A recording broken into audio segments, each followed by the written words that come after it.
Мен Жарбалған Әлжан номері 43-ші қосымша білім беру мектеп орталығының 8-ші А сынып оқушысымын.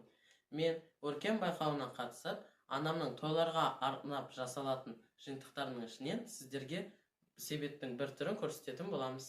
Себетіміздің асты ағаштан кесіліп алынады да, оған ПВХ-дан кесіліп алынған қабырғаларын орнатамыз.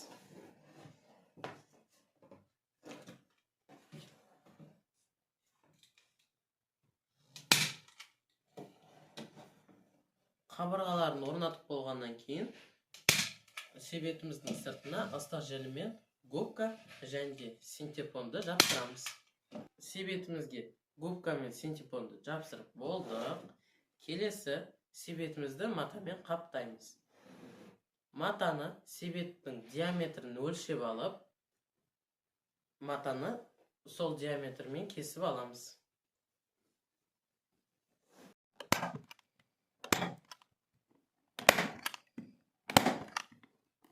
Себетімізді матамен қаптап болдық. Енді тек безендіру қалды. Безендіру үшін бізге полужемчуг, имитация страз, брошка және тесма қажет. Безендіріп болған. Ең соңғысы ножкаларды орнатамыз.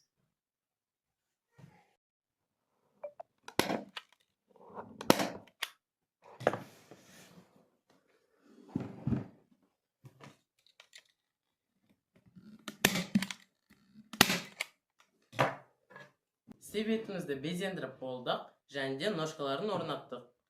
Себетіміз дайын. Қазақтың тойы көп болсын.